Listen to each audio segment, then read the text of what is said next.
Hello, everybody, and welcome back to Astrology Victoria. Today, with your host Tatiana, also presenting for ANN Archetypal News Network. And today, I will bring you some insights into the week ahead for the astrology, seeing what's going on this week. And with no further ado, let's get into our little presentation. Pull up the chart and see what's going on. So we kick off the week. So the first thing that it's important to notice here, um, we have Mercury here that it's going direct finally after its 3 weeks of retrograde. And it will be moving forward back into Libra. And then we have Venus um, very close to the sun as well, still in Libra. So the Libra energy is still kind of prominent and active this week. So these are like few things to notice at this moment in time. So what else is going on early in the week? So yeah, let's talk about that Mercury going direct first, because that Mercury going direct, let's not forget that it's also opposing Neptune.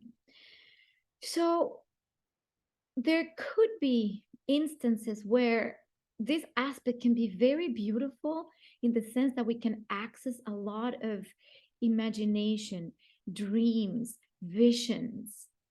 What could be a little bit tricky with this aspect is to make sure that these visions and imaginations and are actually real, that they actually relate to a reality that they can be applied to.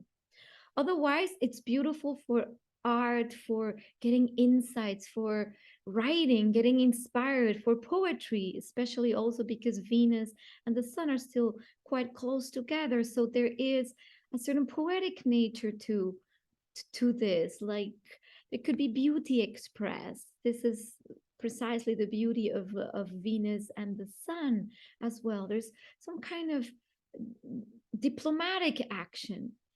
And when we have dream images or we have things coming in our way, visualizations, things like that, we can also push too far into the fantasy. So, not really seeing what is real. There could be mirages. Things could seem a certain way, but they're not really that way.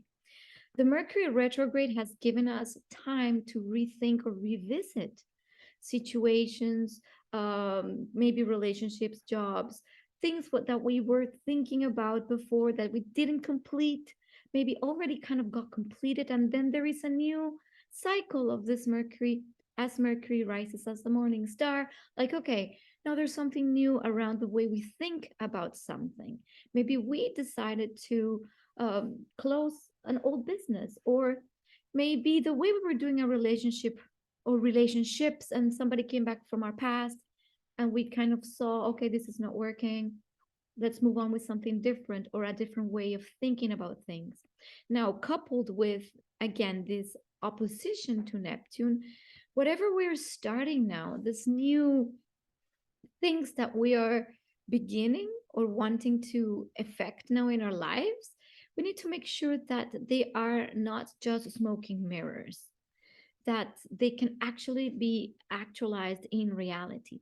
Also, the possibility with this aspect is that we get sometimes we can be duped by something that looks or seems grandiose. So it's more of a fantasy than a reality. And this is very important to be discerning at this moment, which Mercury in Virgo, again, has this capacity also to discern. So we might be presented with a bunch of information or even ideas or our own perceptions of things. And we will need to be discerning about that, discerning about people that come into contact with us, discerning about that thing that I really want to get into. Be discerning. Is this something that you're really, really connected to?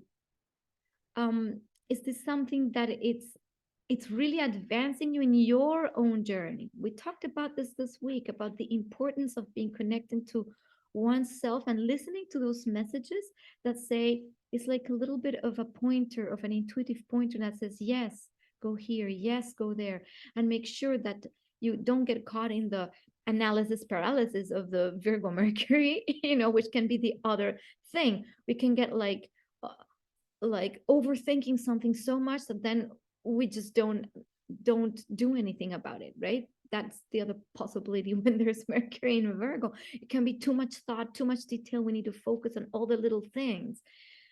I feel that now it's a matter of taking action, slowly discerning, assessing, making sure that all that you're going to start or begin, or the new things that are coming into your life, are things that are really moving you forward, and do it with caution, I would think, because Neptune can be very blurry, very foggy, and bring a lot of illusion, fantasy. You think something's going to be so great, and when the fog gets removed, then we're a little bit disappointed about, oh, this was not exactly what I was thinking or planning. So make sure you're okay. This is also a time to not have high expectations. This is kind of a weird thing to say, but sometimes it's safer to have less expectation and be more present with what is. And that's part of the gift of Mercury in Virgo, because we're present with what is in front of us. The little details, sometimes it's just what's here right now. And that is also a gift in itself. Being able to be more present than over there, all dreamy in the clouds, making some little castles, that at this moment in time might not be as useful. So that is one thing with that coming this week, even though this transit is not like the longest. Yeah, make sure you're making good judgment. The other thing about now the Libra energy that is still active, it's I would say something like it's like still a very social time. There is still the possibility of making agreements, of connecting with people, talking, sharing, being collaborating.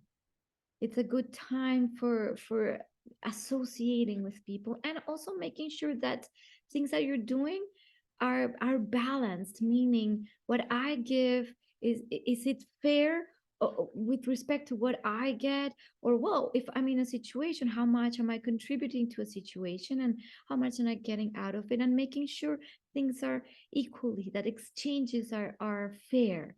This is a good time for that as well, because it's very it's a graceful time also for beauty, for grace, for um let's see, I think I got a new thing. You see, this is a little bit of the Libra energy that I wanted to share with you. And the Libra energy always wants to take into account that there is two. There is me, and then there is the other. There is the delight of of being with people, the delight of creating harmony, the delight of beautiful things as well. When Venus is in Libra, this is especially highlighted. There is some kind of delight about beauty, about the little things, about art. So this is a good time to have to be delighted. That's the word that comes to me, delight.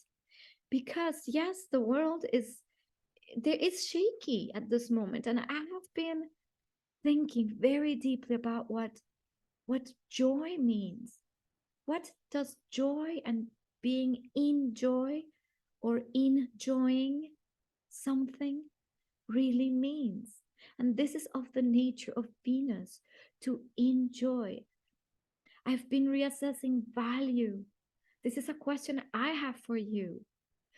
What do you value? But really at the core level of you, what is valuable? For some people, valuable things could be spending time with friends. That's valuable. For some people, well, having, I don't know, maybe working in a certain way, it's valuable. For some people, it's gardening and they love it, and that's valuable to them.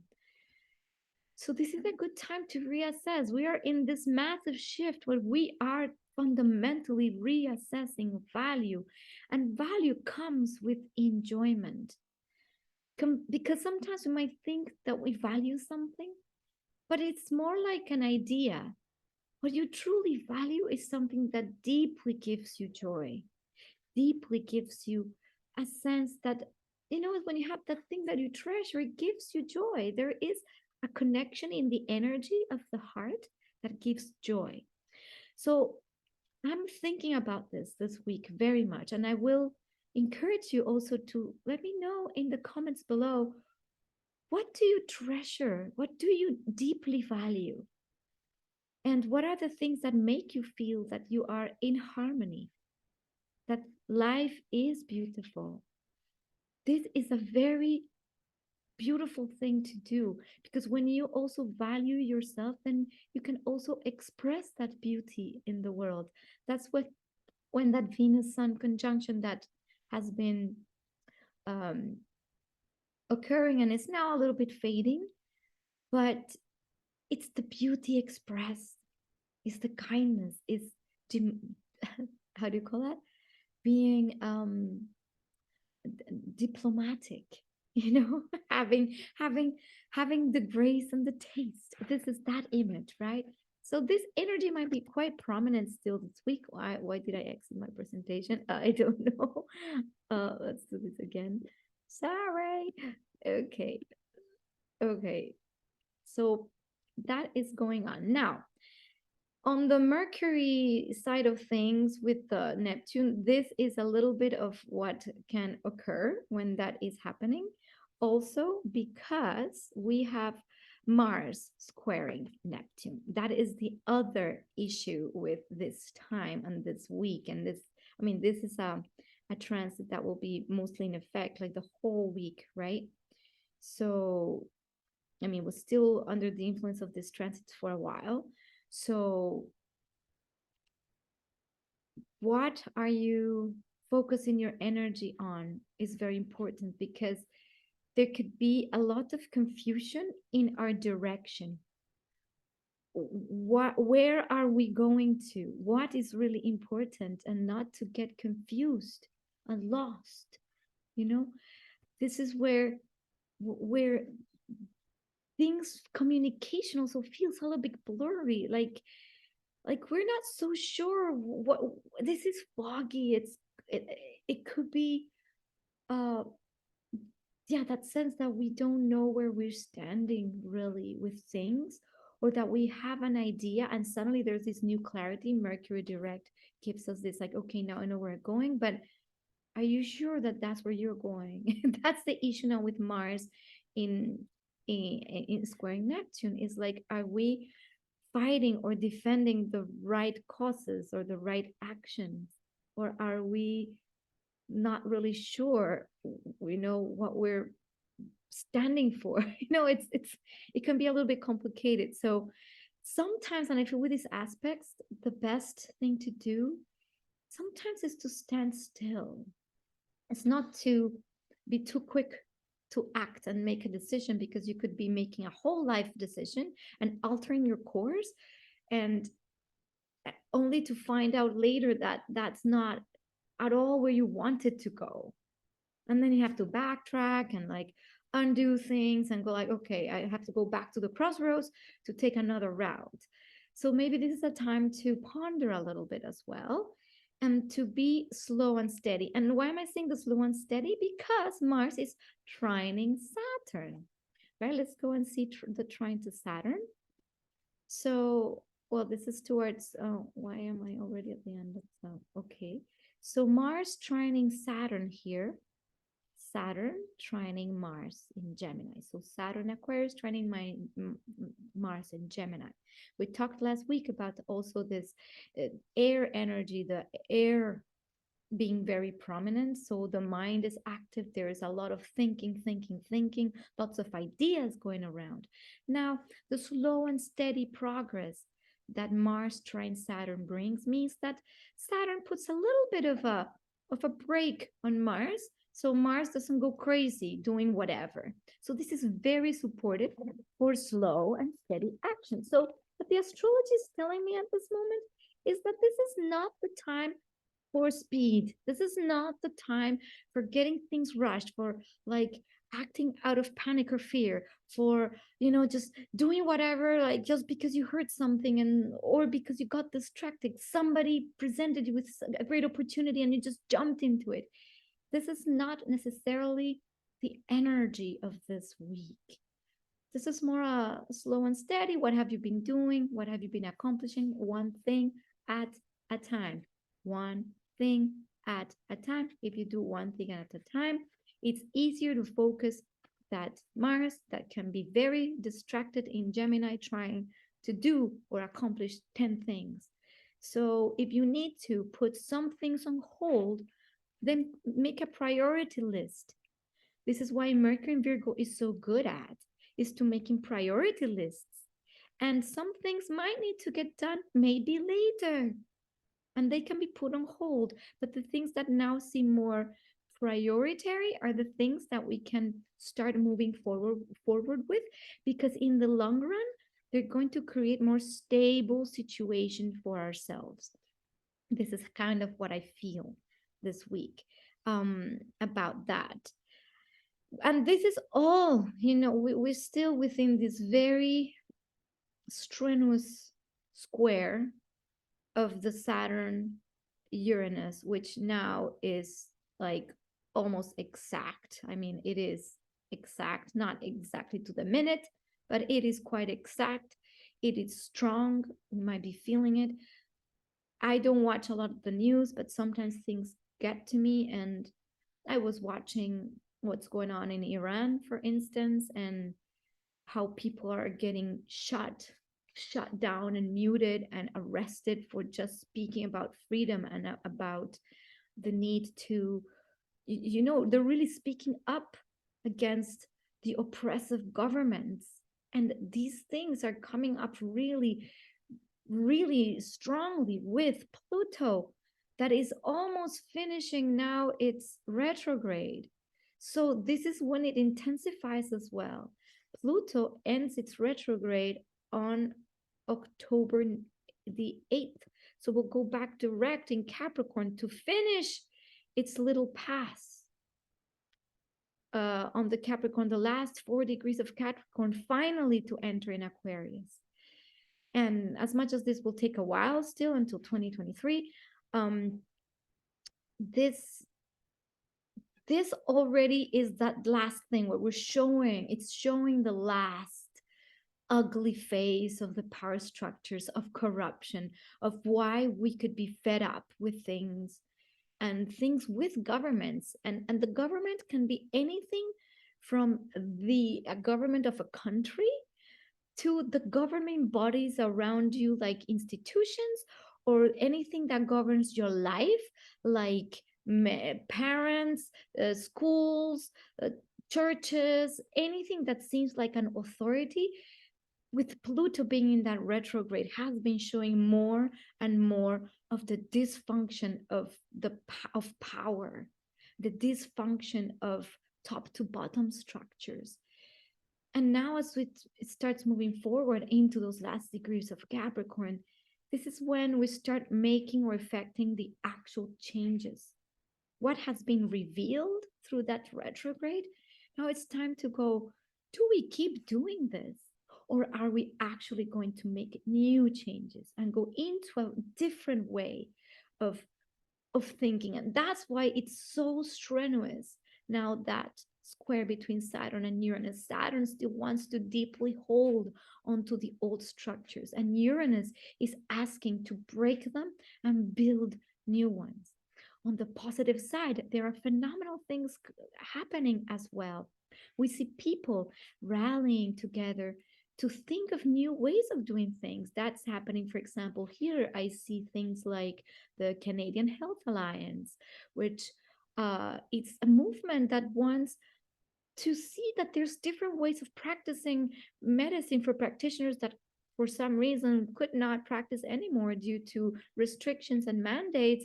but they're still valuable to society. They're amazing people that have so much to offer. So what's happening? Will people come together to do what? To say we still are valuable to society, and we're going to bring something new that is in the end going to be a better thing.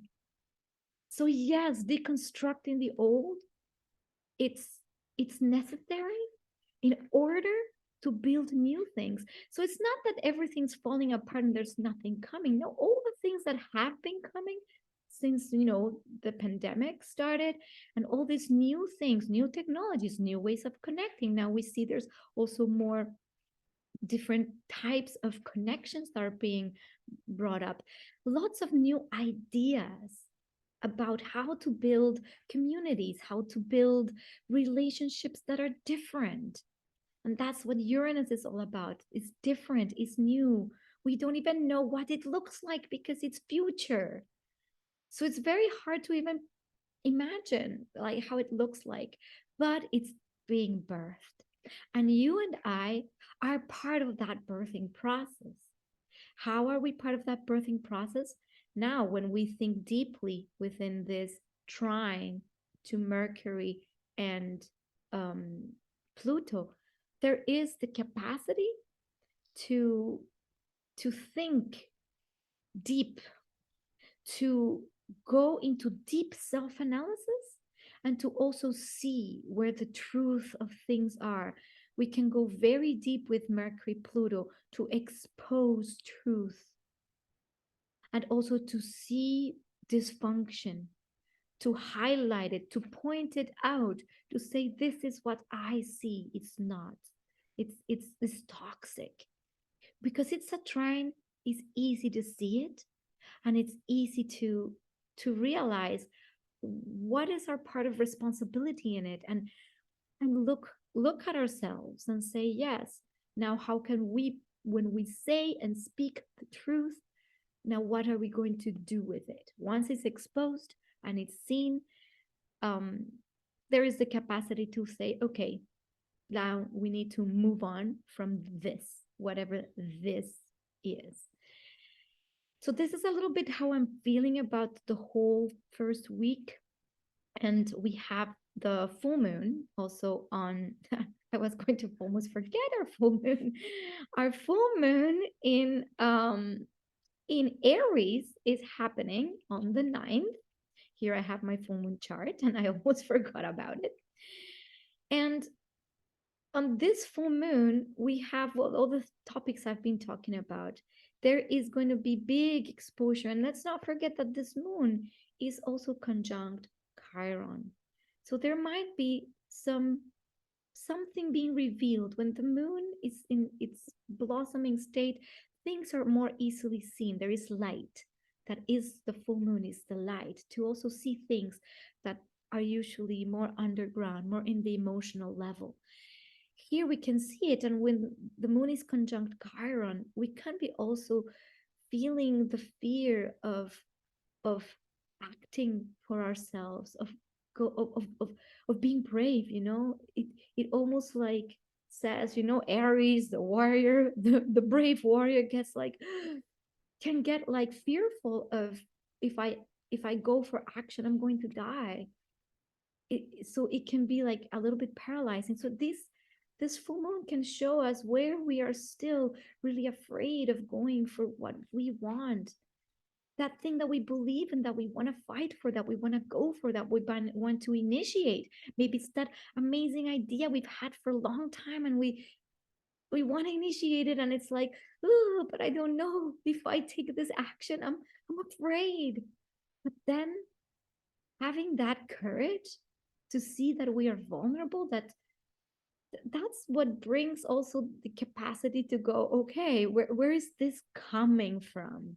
Is this even real, or is this a mirage? Is this an illusion? Is this a fantasy? So fantasies from these um Mercury Neptune can go a little bit both ways. Sometimes we can have thoughts and patterns that are not even real about ourselves. We believe things like we're not capable, that we're not worthy, that, I mean, we can believe so many things that are also not real. So on the very positive side, This week gives us the possibility of looking within to see those things that are not real about our thought process, about our sense of self-worth, and even about what we believe about the world. Some of the things that we're told might not really be real and might just be there to scare us. And then we become scared, or we become, yeah, we start getting paralyzed. And then the possibility that this full moon offers is to see that none of it is actually real. None of it. And I'm going a little bit metaphysical here. And this is my personal belief, and you don't have to adhere to anything that I'm saying, because maybe what I'm saying is not even real, right? So you make that judgment within your own being. But what I am getting is that when we really look at our quantum reality, about how the quantum field really functions, it's a matter of thought, of concentrated thought that creates the reality or the matter.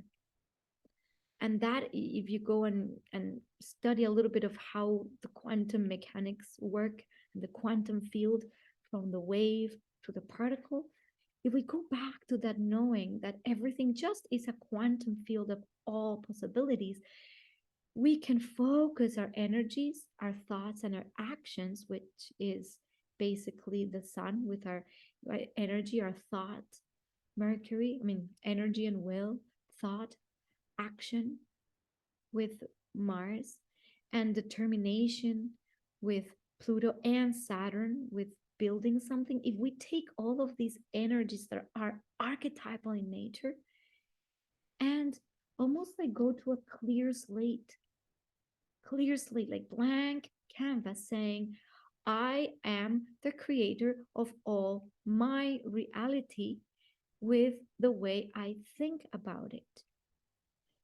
And then my thoughts crystallize into actions. So a lot of our thoughts are actual patterns that have been ingrained in us since we were kids, or even before memory. It could be soul memory, which is more indicated by the Chiron wound, soul memories, especially if you have any planets, points, planets or angles around the 14th degree of Aries, or if you're having a Chiron return, this could be very active for you at this moment. So this is a good time to just notice, where is this illusion of pain and suffering and fear coming from? Is this even real? And give yourself that, okay, some things feel very tangible, so I'm going to give them the credit of a certain level of reality, you know, and also really see what's around you physically speaking. What can you be grateful for? And this is something that I am doing every day now, because I am feeling sometimes this fear that um, maybe I'm not going to succeed at something. I also feel sometimes the fear that with everything that's being said and done around the world, a possibility of a third world war, a possibility of a huge, massive economic collapse where everybody's going to lose everything. It's going to be a disaster. It's like when we think about that doom and gloom, I always come back to, is that really real when I look around me? And then I look at what I do have, what I do love, and what I do value. For example, this morning when I was like cuddling with my kitty, Neptune. You probably all have seen Neptune at some point. I was feeling that gratitude, like, wow, I get to spend this time, this precious time with this beautiful creature. And that's my present moment. And that is beautiful. And that's all that is.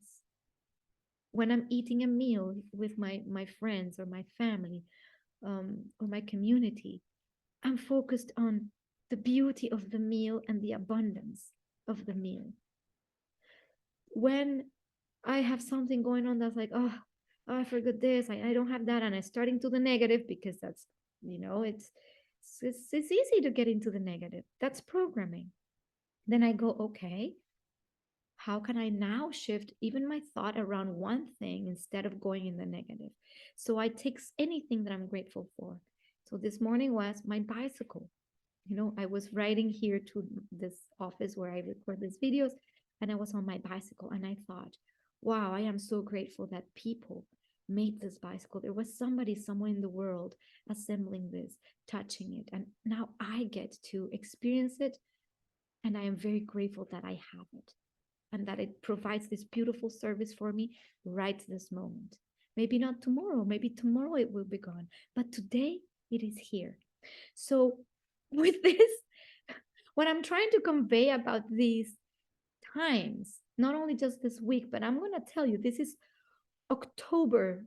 It could get very intense and heavy, you know? It's to only focus on that. Keep focusing on that. Keep focusing on everything that you value, that it's beautiful, that gives you a sense of joy. Not to attach to it, but to just value it, just to be grateful for it. And you'll see how your energy shifts. It shifts from a mental obsession, thinking, worrying, to being present, being in gratitude. And then your whole experience will change. All of it will change. So this is the message.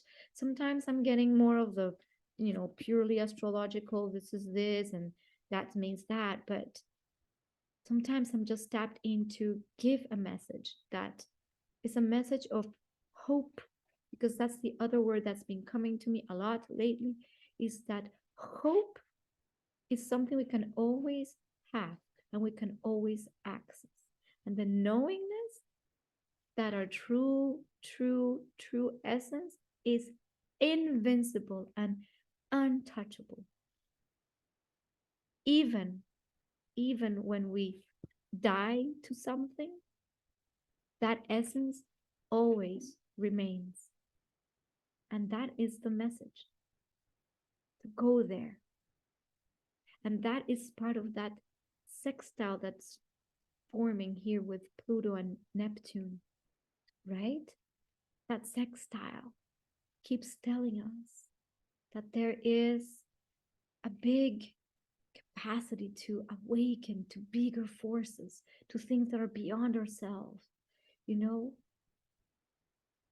and to feel the essential life force that moves everything and evolves everything, and accepting it as, those cycles of death and rebirth are part of existence.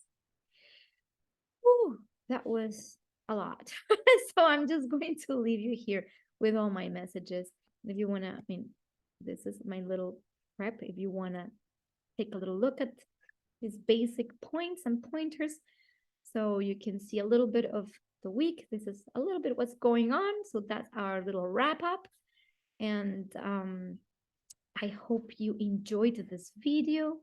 I am going to sign off now and let you be. Hopefully be in your being, calm, breathing. If you like this video, make sure to subscribe, to tap the little bell for notifications. If you'd like reading to also understand what's going on with you, even your transits, what moment what's going on with you, or even just a birth chart reading to know more about yourself, about your beautiful blueprint, just look in the comments below and there's all the info, right? And then you can reach me that way. Also, I love when people comment and say things about how their week has been, or even how they have been experiencing the past weeks, because sometimes something I said in the past video, I can go like, oh my gosh, this actually very much actualized now. So it's really awesome to read people's comments and see what you are going through. We all are here to support each other and to build these communities together and to inspire each other. And this is part of what I'm doing here is really holding that for you guys and girls. Yeah, that's for all of you, basically. Beautiful people. I love you, and I will see you in the next video next